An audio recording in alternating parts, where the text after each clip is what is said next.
Let's talk a bit about the aftermath. Is that okay? Yes. So how were your parents about all this? And your wife's parents? And only what you're comfortable saying, because I'm not asking you to throw them under the bus. Absolutely. We can be sensitive to all that, but what are you able to share about their reactions? So I think for my parents, they had to understand this, because I had tried for so long, and this was not a question, am I doing this or not? They really had to accept. My father, obviously, he made clear to me what the repercussions of this is. Philip, if ever you're going to come back, your family might not. You're destroying something here. You're going down a hole where things cannot be repaired anymore. But I was willing, obviously, after all, I was fully there to take that responsibility, even though I even felt, no, this is my responsibility. And so that in itself was not a problem. We continued the dialogue, and the dialogue sometimes is a bit heated because he was my sparring partner all these years. And I can also understand why his point is not moving, even though he knows what I know. His point is not moving because he's vested so much in the church and also in the echelons of everything. He has invested a lot more, and also his life is defined solely through the church or my parents' life. And so there's no alternative to that, really. To my parents-in-law, to them the story came obviously a bit more unexpected, and so but they really accepted it, and at the same time they held hopes that Milena would continue, and also they really did not want to know too much about what I thought. So their approach was more, this is okay, Philip, and I don't need to know everything, and everybody can believe what he wants. And but they certainly had hopes that my wife would stay, and it turned into a relationship of mutual respect, where we respect what they believe, but they also have to respect what we believe. With my siblings, really, other siblings, with my sister, I've never talked about it. And with my other brother, my faithful brother, I have talked about it with him, and he understands my viewpoint, and we respect each other's viewpoints. But certainly there is less interactions with siblings than there used to be before, because we saw them at church and everything and in activities, and so we lost a bit of that. And it's also certainly also from our side that our children, sometimes we don't feel comfortable so much being around the LDS culture anymore, with all the little hints, oh, don't you want to listen to this talk, or you want to come with us to this or that. So I imagine that your family had a history of, like, your parents getting all the children and grandchildren together time and time again to be together, to enjoy each other, to kind of enjoy the whole posterity thing. Tell me if that's true, and if so, has yours and Alvin's disaffection disrupted kind of family get-togethers and family unity at the level of your parents and siblings? Have things changed? Yeah, well, on my wife's side, the gatherings were never about church or instruction on church, so that has not changed. So things are great with your wife's family? Yes. And also with my family, we're still having gatherings around Christmas, always being the most important, where maybe it's more an inclusive Christian instruction or spiritual thought, as opposed to now stay faithful in the gospel. LDS Church. So it sounds like your parents and your wife's parents aren't being horrible about this. They're No, being decent. no, They're they being decent. they try to keep the relationship as good as they can. They are interested in and very very appreciative of our relationship. I think they would even want to have more of us and more contact even. And it's So maybe just, if there's some distance, some of it's on your end, absolutely not feeling totally comfortable. yes. It's just And what if I were to say, well, come on, man, just love them anyway, and don't distance yourself from your family just because they're believers. That's bigoted in the other direction. I love them anyway, and I yes, I have to do progress in that regard. But it's hard. Why? Again, it's because they're always bringing up church things and church No, articles. they're not bringing it up. Even I'm bringing it up sometimes. It's just that It's two different worldviews, right? it's something changed, and we used to see each other a lot at church because we are in the same ward as my parents and also my parents-in-law, and obviously that connection is not there anymore.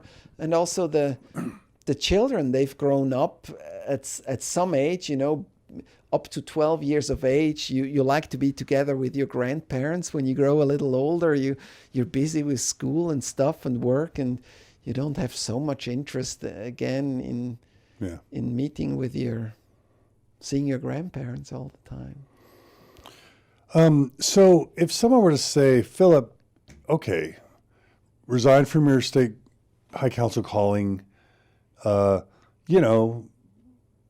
go to church every week, but just be a country club Mormon. Just be a member of the tribe. Go once a month or once every other month. Let your kids, do the BYU thing. Teach them to be progressive, non-literal members. Just fade into sort of the cultural progressive Mormon paradigm as non-literal believers, but continue to enjoy the benefits of membership and community and tribal benefits, and just milk it and enjoy it and contribute in ways you want to. Pay 2% tithing instead of 10, and volunteer in the areas where you think you can make a difference, and just become that cultural Mormon that stays engaged from the inside. Why not that route for you and your wife and your kids? It is an alternative, and I see know other members In Switzerland? in Switzerland who are going that route. It's less disruptive. You don't hurt anyone's feelings. Yes. You get your cake and eat it too. You get your membership, and you Yes. get to be a free thinker. I think it can be a transitory thing. I considered it in my you play through different Well, you did it 10 years. scenarios. Well, no, I was 10 years fully engaged in it. Okay. Full tithe payer. I did everything that would have entitled me to a temple recommend, but was not a temple going person. So I did not do that, but I paid my tithing to the last year. I shouldn't have, but I did. That means you paid a lot of tithing. I paid a lot of tithing. Yes.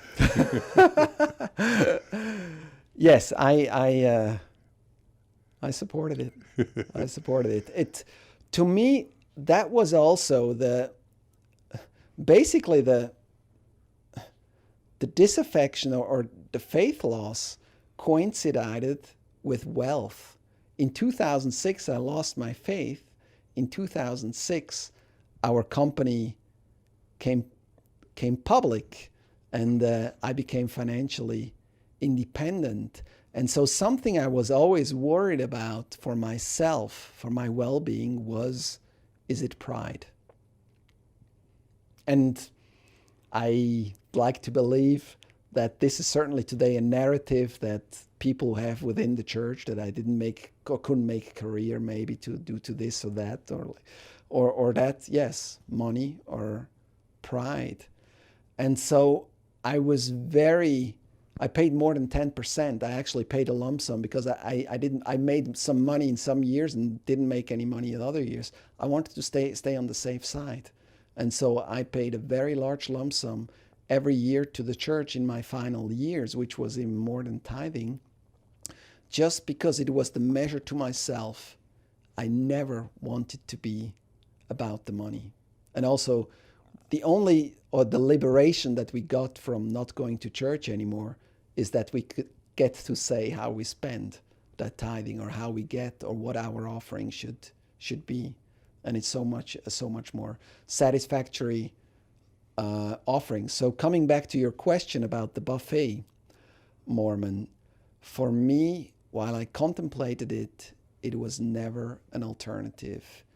Because to be, or what is the message to my children? My message to my children should be, this is a worthwhile cause going with, or this is a cause not worthwhile going. Sitting in the back row of the bench, being lukewarm, that's not who I am, and is also not what I want to be respected for. While I've fallen from grace, what is important to me is that I'm respected for following my belief, my inner belief. So I left this community not to have the fun ride. It's less of a fun ride than it was before, because I had the recipe for salvation before. Now I have to find it out. But it was to gain, or to keep my integrity, and also to worship a God that is greater than the one that's being portrayed if I look through Mormon theology. You fell out of love with the Mormon God a little bit. Yes. Okay. Some people would say, well, if you lose your faith in Mormonism, you're just going to cheat on your spouse, and why would you even want to stay married? Because you don't have the gospel to kind of reinforce, fidelity and a commitment to marriage. Talk about how this has affected your marriage. So yes, I am not sure that I will, or don't believe that I will be there in the afterlife with my wife, having a large posterity, eternal family.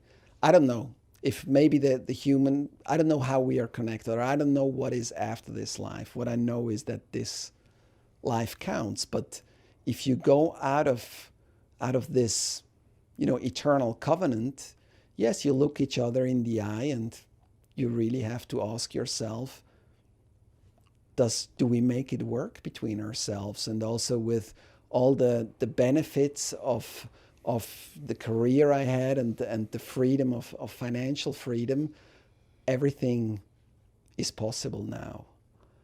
And so you stay together when it's worth staying together. And I always deeply loved my wife. And at the same time, I would accept that the day that if we don't love each other anymore, I think we would. I would hope that we would keep the family, and would give each other the room to start over. We're living in a life that's not eternal anymore, and we want to live this life to the fullness, which also means that we are not following this path of safety and security, of enduring to the end, but we are following the path of an abundant, fulfilled life. And that also means a life where you may have more scar tissue. We will have more scar tissue. And that scar tissue will also be for members a reason to judge on the fruits of apostasy or departing of the church. But I'm more afraid of a life not lived than of a life where things change. One of the ways that our top church leaders scare members into not leaving is by saying it'll destroy your children. It'll make them bad people. It'll make them prostitutes and drug dealers and dark, sad, lonely children, uneducated, whatever. just striking fear into the hearts of members that you can't raise healthy moral children outside of a Mormon and or religious framework. What's been your experience with that? Well, in the church context, there's the do's and the don'ts, and these are the commandments that you have to live by. And when you get out of that circle, when you leave the dogma, you also leave patriarchy in a sense that everybody's free now. So I cannot go out and then say, okay, this is now what we believe, or this is the new rule set. To your kids? No. Yeah. Because I don't have, and this is the thing, I don't have anything to offer other than integrity.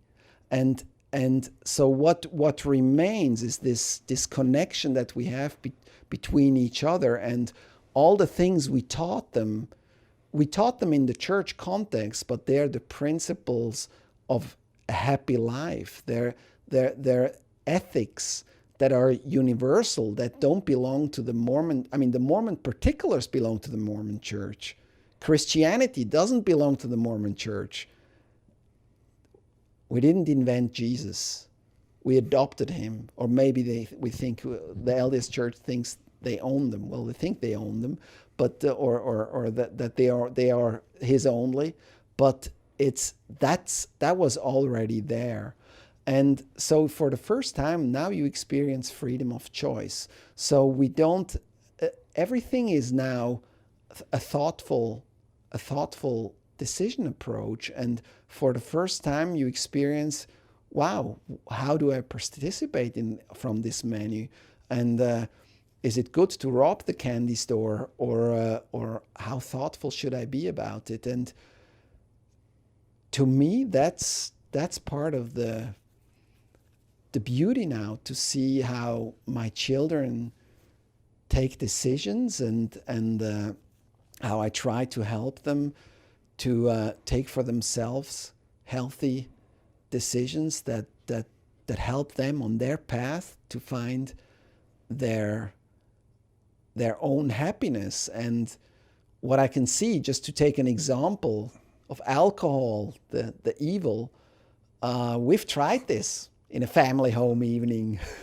We had that little party in our chalet, and talked about, okay, what, how are we thoughtful about this? And I can see that it really means not a whole lot to anyone apart from me, from time to time, a glass of red wine.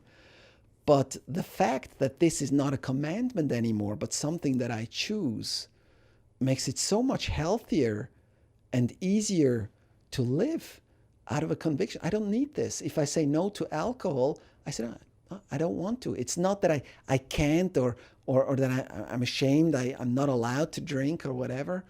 It's either I enjoy it or I don't enjoy it. But if I do it, whatever I do, I know that a responsibility comes along with it. Also with your sexuality, there's always, with whatever you explore, with whatever you do, there's a responsibility that comes along. And freedom doesn't mean that you can do whatever you want and you will be happy with it. It means that you can choose, and there's unconditional love from your parents or from your God or whoever on what your choice is. But the outcomes may be different, but that depends on your thoughtful choice. And so I think in terms of maturing and growing, yes, all of them are on a very healthy path. They have their struggles and everything, and they will have their scars themselves, but they're on a healthy path. But that'd be true if they stayed in the church. In fact, I was going to ask you, is there a part of you that feels like you're actually setting them up for healthier lives or better success by taking them out of the church? I know that might be a weird or even an abrasive question, but is there a part of you that feels like they'll actually be better off because you took them out? Are there elements or angles that you feel are actually positive about having them What's be positive outside? is that each one of them is different, and they will get the gift of choosing what makes them happy, as opposed to being the project of my self-fulfillment. In the church, we build a chain where we're passing on this precious gift, and we're telling our children, only drink from this water. Otherwise, Heavenly Father, and we will be so disappointed and sad, and you will be excluded from our family. Now it's the true concern of parents for their children to become who they are and to find lasting happiness in who they are. And that option, or that's the gift that I think my children can still appreciate. The next generation, or the people outside the church, they cannot appreciate that. But to me, passing on the brainwash so strongly, and I find it incredible how people can do that with all the knowledge on the church, still passing on that gift so strongly, without that innocence that we had 20 years ago, with what we know through all the church essays and all the history. That is something a little selfish, because your happiness depends on your children following on your path. And so in that regard, I think it's healthier living. But the boundaries of the church themselves make for a decent life. I think a decent and more protected life. So outside the church, you're more vulnerable, but you go a little bit from maybe black and white TV to a little more colors, or you go from a bike with little wheels on the side that help you not to fall. You're not going to fall with a bike like that. You go to taking the wheels off of your little bike. The training wheels, and starting to bike yourself. And you will fall on your nose and you will get bloody knees. But eventually you will have a wonderful experience biking, which you would have never known had you followed the advice of never taking those wheels off, because they're so protective and help you to never fall. How have you retained any religious beliefs, God or Jesus or any of that, the Bible or not, or do you even want to talk about that? And you asked to refer back to the spiritual experiences you had early on, to how you recontextualize or how you think of them now. Yes, exactly. So the good things have stayed. I'm a person of nature, so I experience God in nature, in the creation. That's deeply ingrained in me, that there is somewhere a force, something that is a creation around that. Also, when I read about Jesus in the New Testament, that always resonated with me, and that is something I aspire to. So the atonement is something that's a bonus. I love to live. I love to follow Jesus. If the atonement is true after all, I'll take that along. I'm not going to bet against that. But if it's not, I believe that this person, his story, it held up. I'm not literally believing in every sentence in the Bible due to the facts how it came about to be written, but these things, they stayed with me. But I will never again let someone become between me and God. There's no one that knows more about this or can. I don't want or need or will never accept an intermediary. The atonement doesn't have to be switched on by an organization for me. It is there or it's not there, and God is there or it's not there. I believe the project, and coming to the Holy Spirit, the project of this life is not about finding out an absolute truth. It can't be the project. The confirmation is not reliable enough. But the way that it's turned into being truth is deceptive, in a sense that, for me, the Holy Ghost is pretty simple. Jesus taught us these things. Dress the naked, feed the hungry, visit those in prison. Whenever you do something like that, you feel great. Whenever you forgive, you feel great. For me, these are the fruits of the Spirit. How is it corrupted? It's corrupted in a way that Jeffrey Holland tells us a wonderful story about Jesus. And then he makes the link. This means the Church of Jesus Christ of Latter-day Saints is the only true church. Implicitly, he makes that link. He uses the spirit that Jesus and his teachings emulate in order to make the quest for the work being the only work of God. And that is the deception. That is what we used as missionaries and what I regretted.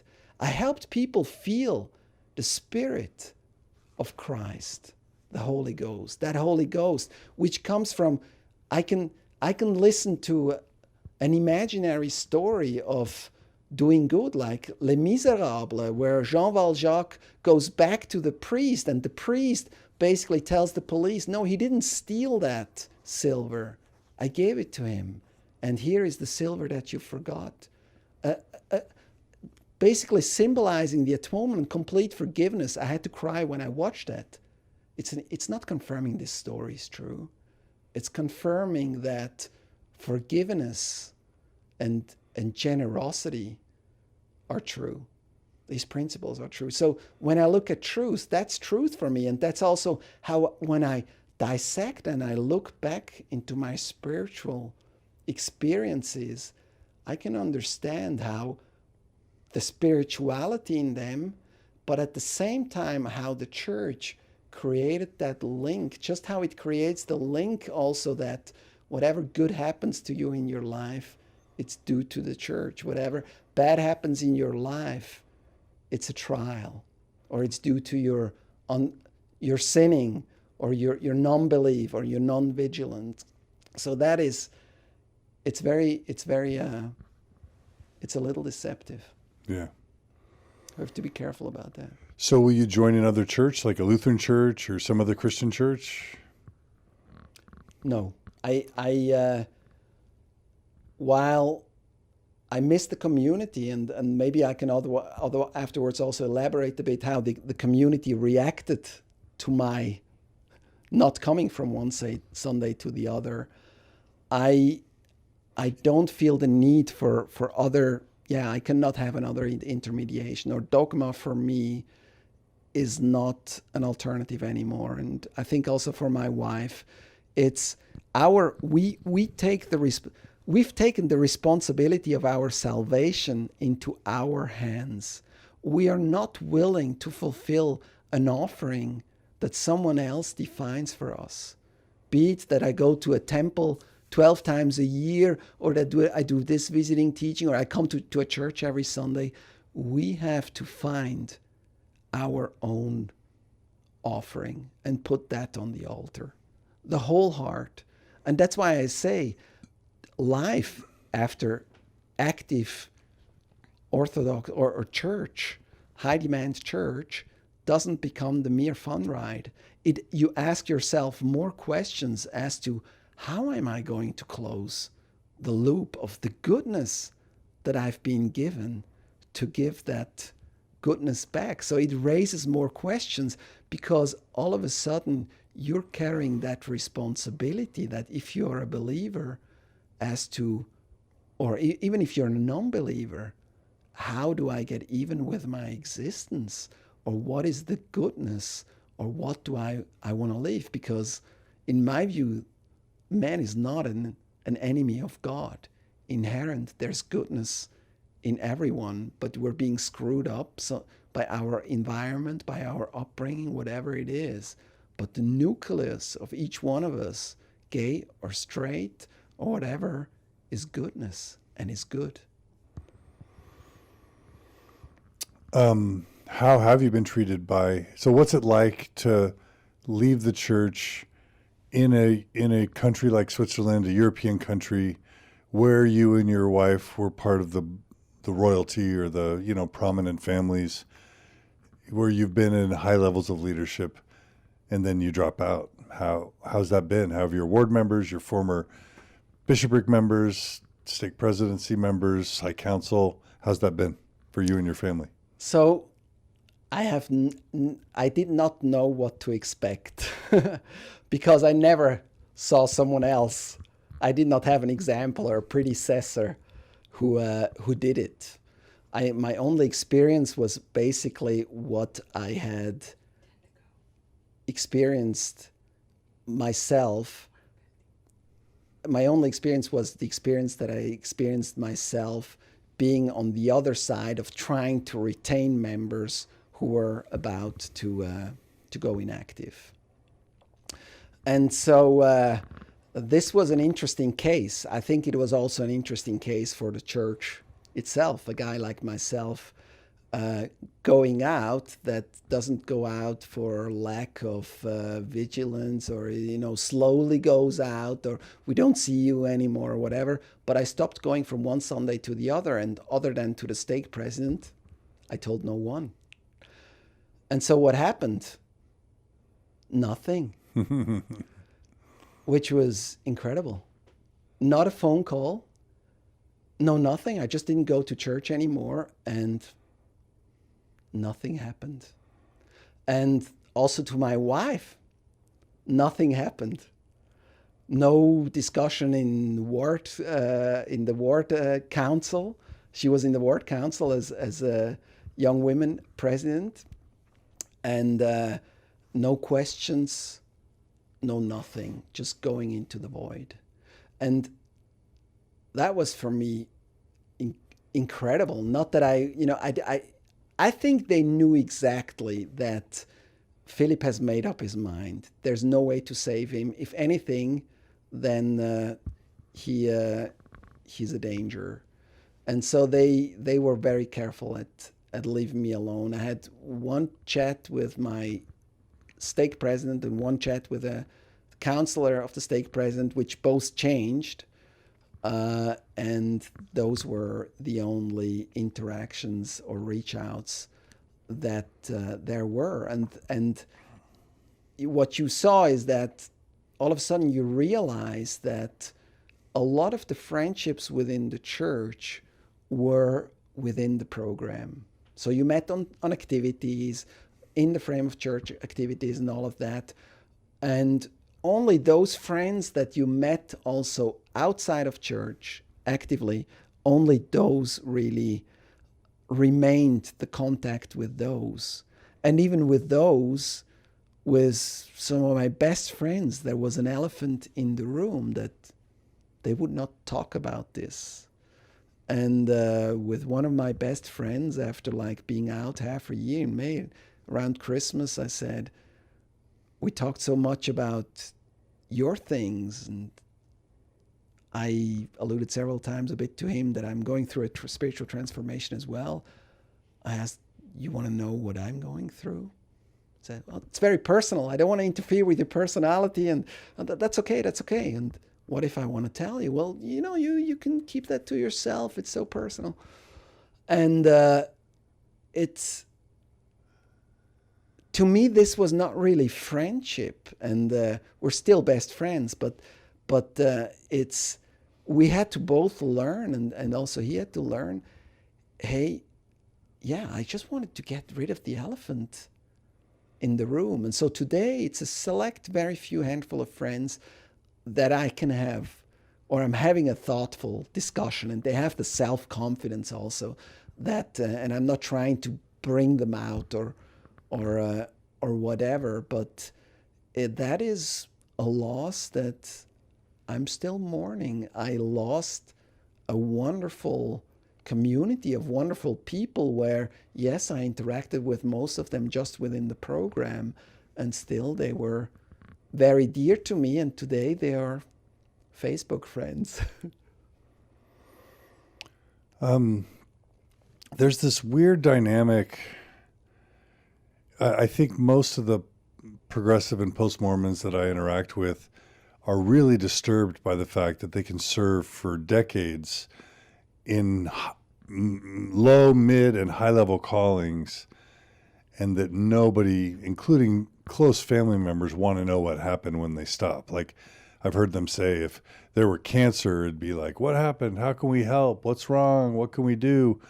But if you leave the church, it's just like crickets. It's just, so, you know, are you at all sad or disappointed that these people that you thought were your friends, these people that you've served, these people that you've spent decades of your life with, as soon as you come on hard times or struggle or drop out of the thing which they believe is the most important thing on earth, to them, there's nothing worse that could happen to you. To them, you dying would be probably, they would think that would be better for you than you leaving the church. So something kind of worse than death in their mind has happened to you, and yet they're not leaving the 99 to come after the one to try and help you and rescue you. Has that been difficult or hard for you to watch or to experience? I'd like to say no, because it's not. If I was to ever go back to the church on a Sunday, everybody would hug me and embrace me, and I could go on right where I stopped. Basically, I could go on right where I stopped, although I don't want to do that, and I will tell you also what I did in order not to be able to go on right where I stopped. But it's also something that, I mean, it would be from both sides. It would also be for me reaching out. I think if I reached out to people and wanted to maintain friends with people that I just had to do in the church context, and I wanted to interact with them now outside of church, they would be open to that. So I don't feel disappointed or so. Of course, you wonder or you're more astonished by the way the efficiency of the church of ring fencing you so efficiently. What do you mean by that? Ring fencing you in the sense of circling the information is not part of this anymore. Careful, this could be a danger for you. Just be careful. So that's ring fencing. And you mean the church warning members to stay away from you now that you're an apostate? Is that what you mean? Well, I mean, it has to be that. I mean, otherwise, people would reach out to you that they don't see you on Sunday anymore. I mean, somehow there must be a communication going around. Philip is not coming to church anymore. Stay away. And please leave him alone. It's his decision. Yeah. And I think this is also what, and that's why I say that's okay, because I think it was very clear that I cannot be turned around, or there's nothing to manipulate me. If someone's turned around, it's going to be you. So, because I've been at this for a while. Yeah. So that was very clear. And in that regard, the church did what it had to do for its own safety. And it was just efficient at, circling the narrative. Philip, for whatever reason, he's not coming, and please leave him alone. So you're okay with that? Yes. I have to be okay with that. I wanted to go out, and I frankly did not want. I mean, if missionaries drop by, I'll entertain a discussion with them if they want to.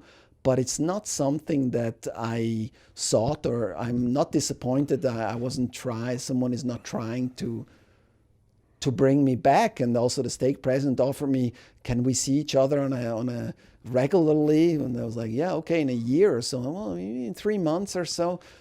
Don't think so. And also my stake president on our last interaction, he said, Philip, yeah, maybe in some time, I'd like to know how your spirituality develops and your views and everything. So whenever I'm meeting someone from the church, I'm just getting a hug, and we may not address the elephant in the room, which is also not necessary, but I think in that regard, I'm being respected, and part of myself coming out on Mormon Stories is also for people who want to know the true narrative outside of what a self-protecting organization is circling, that they can know what my thinking was. I don't think that the narrative within the church can be Philipp investigated the church and found out it's not true.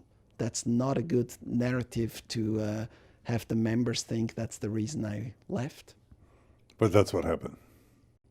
Well, there's probably a different narrative to that. There can be plenty of them. Are you saying that people make up excuses for why you left or stopped believing? Well, you know, I hear different narratives of yes, of course, you know, wealth, pride, all these things. There is always an explanation from a faithful point of view of what caused you to lose your faith. It takes an amount of arrogance and self-confidence that can be interpreted as arrogance to say, no, I don't believe the brethren, but I believe my own judgment. Yeah. So you're okay with the distance between you and former church members here? I have to. It was my choice to leave the community, and that's the price I'm paying. And so that's a big price, and you're okay with it. Let's see. Let me ask you quickly this question kind of about the United States and Europe. So if you look back, you know, Christ lived in the Middle East or whatever, and then the Catholic Church kind of flourishes, and then the Reformation happens, and the Reformation largely happens in what, Germany and Switzerland, like yes. Here in Europe. Yes. And so this sort of, and the Enlightenment happens kind of in Europe with Da Vinci and, you know, the Renaissance and all that stuff, right? Michelangelo and Galileo and, you know, even Darwin, you know, these are all Europeans. And then eventually America gets settled, and then a couple world religions come out of America's settlement, and one of those is Mormonism. They send missionaries back to Europe and start taking Europeans out of whatever trajectory they were on and bringing them into this sect, right? And that reaches all the way down into your family. And I'm curious how you feel about that now as a European, to know that whatever trajectory your ancestors were on, that this Utah, you know, American sect kind of took your family out of that trajectory into this sect. And they're still around, and they're still very powerful. They're now let's just say a $400 billion organization, and they're recrafting the narrative, and they're still trying to keep hold of not only the members over there, but the members over here. What thoughts and feelings do you have about that now as a European? Yes. As a Swiss? It's actually something that, yes, I've also discussed with my father, and that is something that was kept from me. In regards that Switzerland has a strong culture of Reformation. Zurich was one of the hotbeds of the Reformation, and this enlightenment that Protestantism brought back to, you know, Christianity the way Jesus taught it, away from the symbols and myths and the worships that the Catholic Church had built up, is something very valuable that also enabled in the end the Mormon Church. And so in every village in Switzerland there is a big church, a church that people sacrifice things for, and in every village there is a communal living of the church. And while it's being, you know, it has been secularized, it's still good works and support and sermon and all that is still there. And I'm not part of that. And if today I feel, okay, where would you belong? It would be Protestantism, definitely. And or from a purely from a thought, dogmatic thought and or theology, and so that is something that was taken away from me for an ideal dream that in the end, like so many things that are, it's so stereotypical American, the perfect simple solution, that in the end, I say sometimes Mormonism is a bit like Donald Trump. It's quite a bit of fake news, really, and crafting. And so it's today, really, I look at Mormonism really as it's really an American religion with an American Jesus. Why are you laughing, John? Well, we do have listeners that like Donald Trump, so of course. So they'll just get turned off at the end of the interview. But also they could think good things about the church because you made that comparison. Yes, right? it's just that it's this perfect story that if you scratch a bit is not that perfect. Where I think Europe has had a more also the secularized churches, they face their challenges. They have their bad and dark moments, but they've always been honest about it. And probably the worst service the church is doing to itself is that it's the only true church. You show me the community of Christ here in Switzerland. It's really something that, Mormonism being my tribe, I would even contemplate attending, because the community and, the Christianity in itself is something wonderful. But it's just the dogma of being the only true ones. And with that, if you look at the first vision and the account of the first vision, the LDS Church is trying to be so inclusive also with other churches. But if you look at the message that Joseph Smith got, then it is only the Mormon Church. And it's really a plan that is not working out, because this church is not growing in a way that it should in numbers, and it's not growing in a way in spirituality that it should. That means, for me, the average member today cannot believe in the tenets of the church anymore how it used to be. Increasingly, you will have members that just believe in a way of convenience. It's my tradition. It's the best way to raise kids. Doubt my doubts. Follow along the path. Endure to the end. But the heart of really, this is the truth restored. I will understand why polygamy is there. I will understand all these things, why God acted in all these weird ways. That is you cannot maintain that, or the members that maintain that, if eventually these are the members, then it's not going to be a church that is worthwhile attending. So the more enlightened or more open, more thoughtful members, they will not have the same faith, the innocent faith that I grew up with, and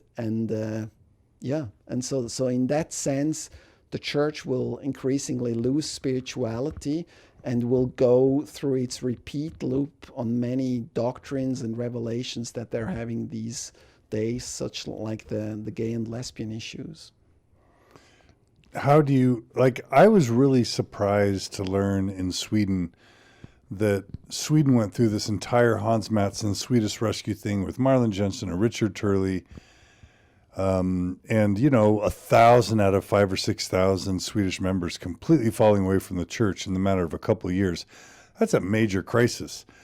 And then to find out that Norway and Denmark learned nothing, heard nothing of, neighboring countries, that had people married to Swedes. Somehow the church was able to control that information, and nobody knew that was happening. It was sort of mind-boggling to me how much power the church has on information. So I'm wondering, is the church in decline in Europe? Is the church or if you can't speak about Europe, in Switzerland, is it growing? Is it staying the same? Is it in decline? And do you see more dominoes falling over time, or do you see the church, what trajectory do you see for the church in Switzerland, and then maybe in Europe? Or do you have any opinions on that? I can only comment on Switzerland. The rest of Europe, I'm not close enough to. In Switzerland, I must say that the program of the church, the members, everything is of a very high level, and it's very strong, and so people enjoy their experience they're having in the church, and that will make them willing to also compromise on things or not go the route of reading these things. Or ignore. So there is less intellectualism than there is in the US. There always was. There is less scholars, less historians. All these things, there is less. And Switzerland is a busy country. Everybody's in his little rat race or in his little hamster wheel. And unless you step out of that, or you have the luxury of time of really going through that, or a trigger. I needed to have a trigger. I would have never lost my or left my faith if I didn't have a trigger of going into searching this divorce topic. Right. For me, okay, this is anti-Mormon, don't need this. Okay, the brethren have it under control. So I don't see the church in Switzerland decline. What I see, or what I hope sometimes, and few times it happens, is that people like myself or my brother going out, showing that integrity, it shows just an alternative path. Because right now the path is, if you leave Mormonism, these are all the losers that, those that didn't come or didn't carry they didn't belong to the third that really carries the church. With myself and my brother, there's people going out that really carried the church, that were some of the carriers, and so that is a different thing, and so that is can be a point of reference. But overall, no, I don't see a decline of it. I see that it's becoming more complex to live it, more cognitive dissonance, or less healthy, less cool, and that is a loss for all the members. Nobody can evade that. If you go on a mission, you have to learn about the troubled story of the LDS Church. So Mormonism is not what it used to be anymore. It's not as cool a religion anymore, but it will in Switzerland continue to be an awesome community. Love or hate Donald Trump, I don't think he's super popular in Europe. Do you feel like Donald Trump's lack of popularity influences how people also perceive an American church like Mormonism? I don't think that connection is really being made. It's true that since just sort exert on politics, that since Bush Jr., that really the image of the U.S. really has gone down. Obama was able to counteract that a bit, but overall, the image of the U.S. is not the promised land or that desired, that awesome country anymore. But I don't think it affects Mormonism in a great way. Well, this has been an amazing interview. I want to. Oh, go ahead. So one thing, this community being so awesome, that to me, I mentioned, they would openly embrace you when you come back. To me, the way I see it, if I ever come back, which I cannot envisage today, but I don't know the future, and people change, is I want to answer the questions. I don't want just to be hugged and to be able to come back, but I would like to answer again those questions and crawl under that bar or over that, or go over that bar of passing. If I ever come back, I want to have to pass over that bar, over that hurdle. And so that's also why, for me, in terms of integrity, there always also comes somewhere the point where, it's one thing to distance myself from the community, but to also fully remove myself from the membership in the church, not out of the feeling of, a grudge or whatever, but just out of integrity, and also to I want to have that hurdle if ever I would, for some reason or another, be crazy enough to go back and enter cognitive dissonance again. So you resigned. Yes. And family? Do you want to talk about their relationship, membership? In a similar way, one of our daughters who just had her BYU experience. I mean, everyone is doing what they want, but the majority of us has gone that step.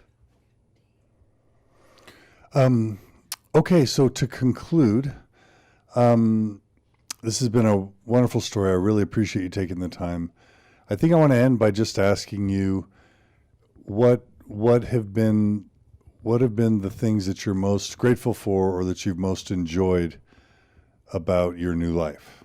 And because, there are going to be people who stay, and let them stay and let them enjoy their decision. But there are also people that would possibly make other decisions but are scared. They're held back by fear. They're held back by intimidation and, by uncertainty.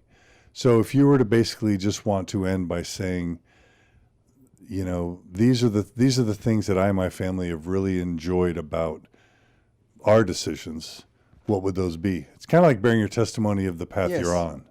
What would you want to end with by sharing with our audience?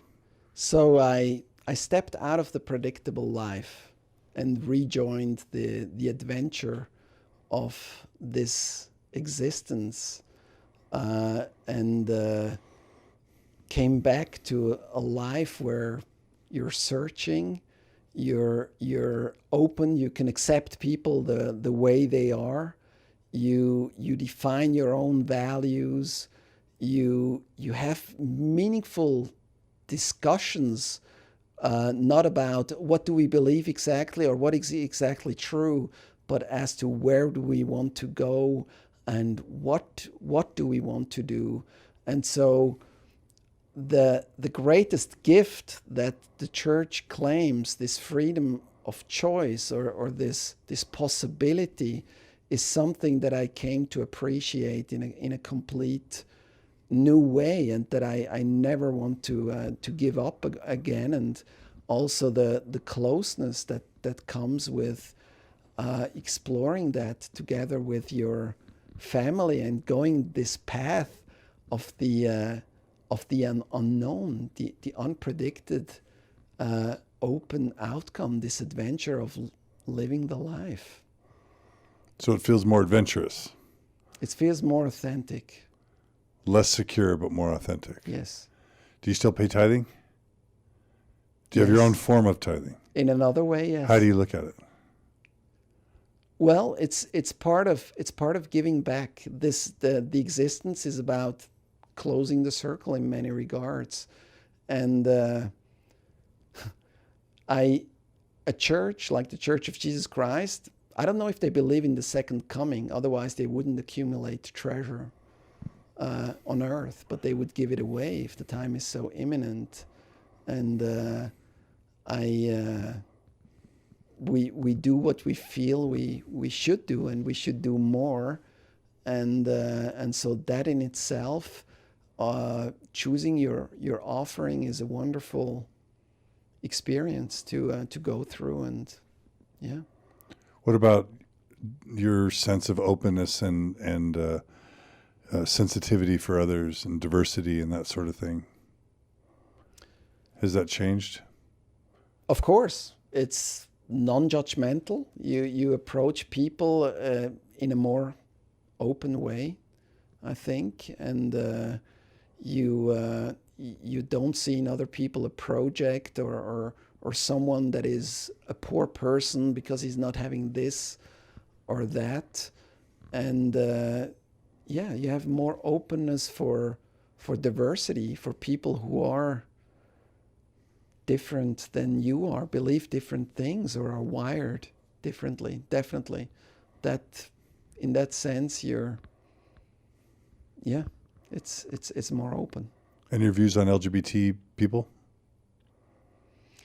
It's it was always a difficult concept to me to believe that this is something that will be changed in the afterlife or whatever.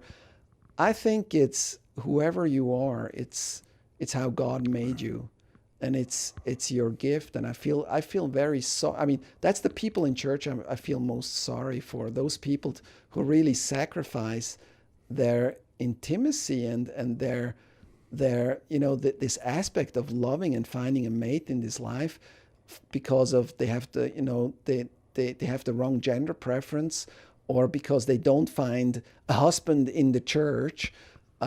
This is something that is so sad, a life that is not really lived. So in that regard, I have a lot of compassion with the members and regard for that sacrifice, which is a sacrifice in vain, really, but to endure such a sacrifice. But I wish for everyone, including my children, and we will have children or children's children who have gender issues or who have a different gender preference, and I wish them to find happiness just the way I find wonderful happiness in finding a mate. What does spirituality mean to you now? Spirituality is your own responsibility, taking responsibility for finding sense in this life. And I have to accept that it's something that may only start in the second half of your life. It's something that I spend a lot of time with, but to my children right now may not be a first issue. They have different occupations, but it's something that will change over the course of my life as my purpose evolves, and the openness for God and for things to find me is something wonderful. And sometimes I feel I'm still in a waiting room, and sometimes I feel I find again new enlightenment and insight. It's a journey. What if somebody were to say to you, you broke the chain? That's bad of you. Your family was connected to the church and everything, and now you've broke the chain. Shame on you. I acted to my best knowledge in that regard, and I hope that also down my posterity, that this quest for freedom of thinking and freedom of finding your way and finding yourself to the divine is a value that can be kept. And so before, the goal was to endure to the end and to enjoy a life after. How do you look at it now? Life is perishable, so enjoy the gift of every day that you have, and live it to the fullness. Love the people you love, meet new people, and yes, enjoy the adventure of it. So instead of enduring to the end, what? Live it. Live it. Yeah. All right, Philipp, thank you so much for sharing us your epic Swiss Mormon story. It's so nice to have an interviewee from Switzerland. It's been a real pleasure. Thank you for having me and listening to me. Is there anything else you wanted to say? Anything else I should have asked, or anything you want to add? This feels like it's very late and time to go to bed. All right. Well, I just want to thank everyone for joining us today. I want to thank Holly, our producer in studio, for helping out. Thank you so much, Holly. And I want to thank everyone for tuning in. Thank Cody Layton for the post-production. And just thank everyone who supports Mormon Stories podcast. Your donations, those of you who donate, make this possible. So thank you. If you are not a donor, but you like this programming and you want to see it continue, please go to mormonstories.org. Click on the donate button at the top right of the screen. On a mobile device, you have to search in the menu for donate, but we'll try and make that easier in the future. But your monthly donation of $10 or $50, $100 a month, whatever you can afford, will allow us to keep doing this kind of thing. So please do support us if you can. Email us at mormonstories@gmail.com. Comment on the blog if you can. And please share this episode with people you think might be interested on your Facebook wall and Instagram. Email friends. The more that we share this stuff, the more we can help other people come to whatever truth they want to come to. Thanks to everyone who supported the Mormon Stories billboard campaign. We have an awesome billboard up at 3300 South, facing south on I-15 in downtown Salt Lake. It's already gotten great publicity, and it's going to be up all the way through the end of December. And that's because of donors who stepped up to support that campaign. So we're really excited about that and to see how it spreads the word about Mormon Stories. But please do your part to share it as well. Thanks for all your support. Thanks for sticking with us. And we hope to do some interviews with some other Europeans.